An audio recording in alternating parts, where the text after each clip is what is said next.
الحمد للہ وحدہ والصلاة والسلام علی من لا نبی بعد اما بعد اعوذ باللہ من الشیطان الرجیم بسم اللہ الرحمن الرحیم انی اذا لفی ضلال مبین انی آمنت بربکم فاسمعون قیل ادخل الجنة قال یا لیت قومی یعلمون بما غفر لی ربی وجعلنی من المکرمین وما انزلنا على قومه من بعده من جند من السماء وما كنا منزلين صدق الله العظيم اللهم صل على محمد وعلى آل محمد كما صليت على إبراهيم وعلى آل إبراهيم إنك حميد مجيد اللهم بارك على محمد وعلى آل محمد كما باركت على إبراهيم وعلى آل إبراهيم إنك حميد مجيد۔ ہر قسم کی حمد و ثنا اللہ وحدہ لا شریک کی ذات کے لیے، کروڑ درود و سلام امام الانبیاء جناب محمد رسول اللہ صلی اللہ علیہ وآلہ وسلم کی ذات اقدس پر۔ مختصر حمد و ثنا کے بعد انی اذا لفی ضلال مبین، بے شک وہ کھلی گمراہی میں تھے۔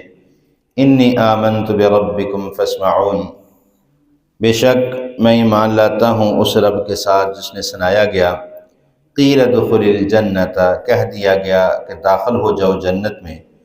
قال، کہا گیا یا لیت قومی، اے میری قوم، یعلمون، تم جانتے ہو، بما غفر لی، جو معاف کیا ربی، میرے رب نے، وجعلنی من المکرمین، اور بنا دیا مجھ کو عزت والوں میں سے۔ وما انزلنا، اور نہیں نازل کیا گیا، علی قومہ، من بعد، اس قوم پر اس کے بعد، من جندن، کوئی گروہ، من السماء، آسمان سے، وما کننا منزلین، اور ہرگز نازل نہیں کیا جائے گا۔ پچھلی آیت کریمہ میں ہم نے ان بستی والوں کے متعلق پڑھا جب اس شخص نے آ کر ان سے کہا کہ اتخذ من دونہ آلہۃ ان یردنی الرحمن، کہ کیا تم اللہ کے علاوہ کسی اور کی عبادت کرنا چاہتے ہو۔ انی اذا لفی ضلال مبین، جبکہ تم کھلی گمراہی میں موجود ہو، تم سامنے نظر آ رہا ہے کہ تم گمراہ ہو چکے ہو، اللہ کے پیغمبر آئے ہیں ان کو تم مان نہیں رہے، غیر اللہ کی عبادت کرتے ہو۔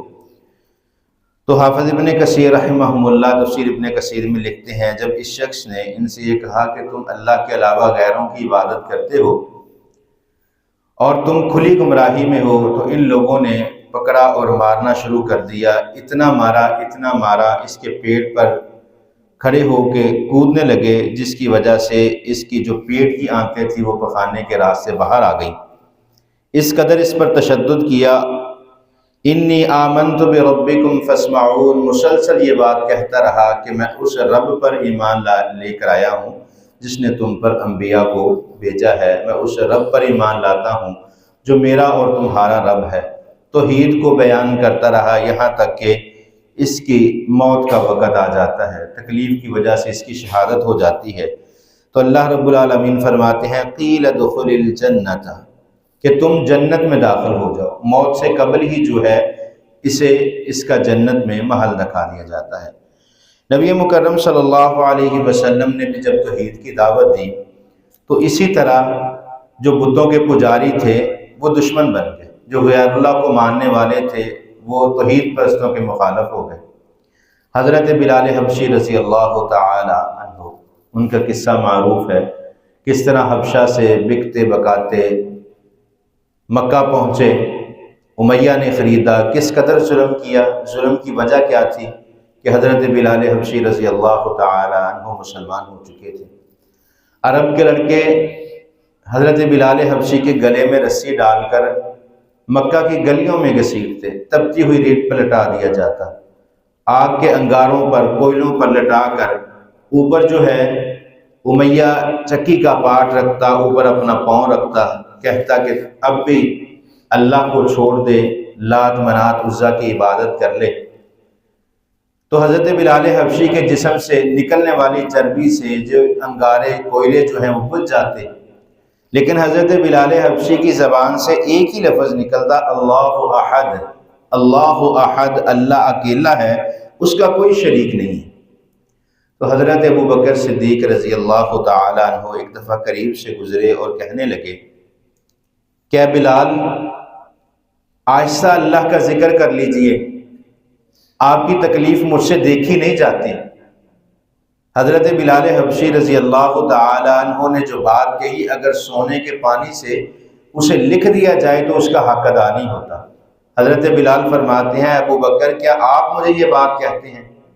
پھر حضرت بلال حبشی فرمانے لگے کہ جتنا مزہ مجھے ان کے ظلم کے بعد اللہ کی توحید کو بلند کرنے کا آتا ہے، کائنات میں اتنا مزہ مجھے کسی چیز میں نہیں آتا۔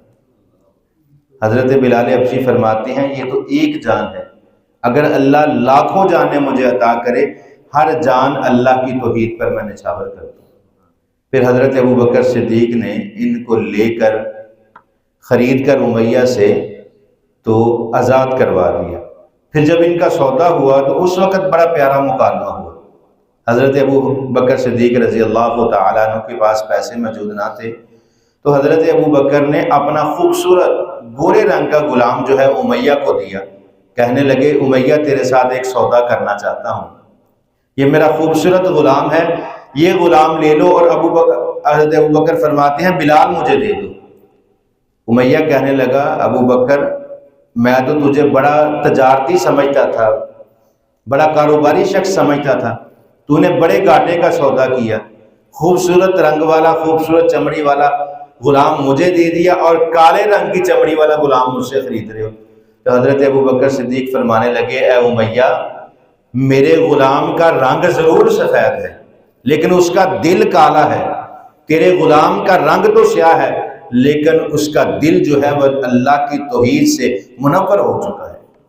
تو حضرت ابو بکر صدیق نے حضرت بلال کو لے کر آزاد کر دیا۔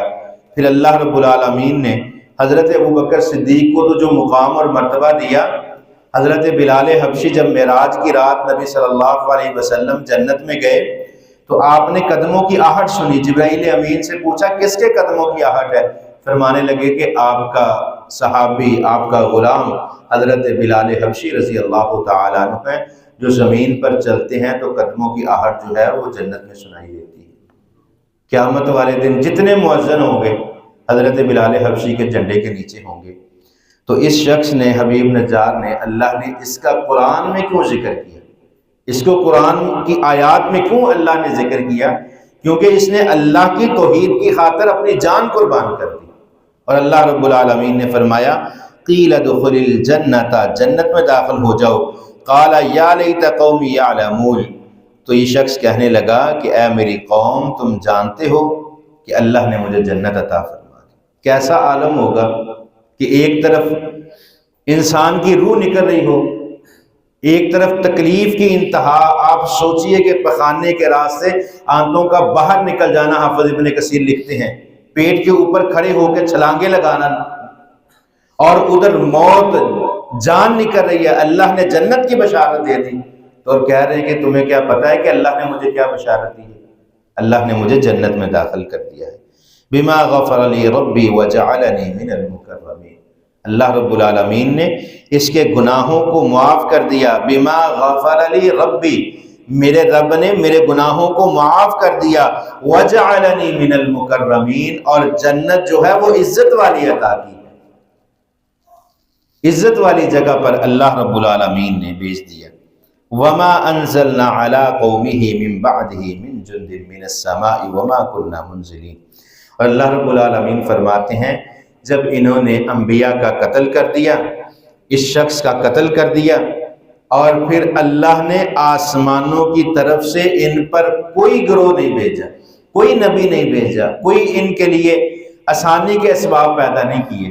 وما انزلنا علی قومہ من بعدہ، کسی قسم کا آسمان سے ان پر نزول نہیں ہوا، اور اللہ رب العالمین نے پھر اس قوم کو جو ہے وہ ہلاک کر دیا۔ جب کوئی قوم جو ہے وہ اللہ کی توحید سے دور ہو جاتی ہے، اللہ کے احکامات سے دور ہو جاتی ہے، تو نبی صلی اللہ علیہ وسلم کی دعا ہے، ورنہ جب کوئی قوم اللہ سے دور ہوتی ہے تو اللہ فرماتے ہیں اس قوم کو تباہ کر کے اس کی جگہ نئی قوم لائی جاتی ہے جو اللہ کو ماننے والی ہوتی ہے۔ تو آج جو ہم گناہوں کے باوجود بچے ہیں، محفوظ ہیں، اس کے پیچھے میرے محبوب پیغمبر جناب محمد الرسول اللہ صلی اللہ علیہ وسلم کی دعا ہے کہ نبی صلی اللہ علیہ وسلم نے امت کے لیے ایک یہ دعا کی تھی کہ اللہ میری امت پر کبھی بھی قیامت تک ایک ہی وقت میں عذاب نازل نہ فرمائے۔ تو دعا ہے اللہ رب العالمین عمل کی توفیق عطا فرمائے۔ وَأَقُولُ قَوْلِي هَذَا أَسْتَغْفِرُ اللَّهَ لِي وَلَكُمْ۔ یا رب لک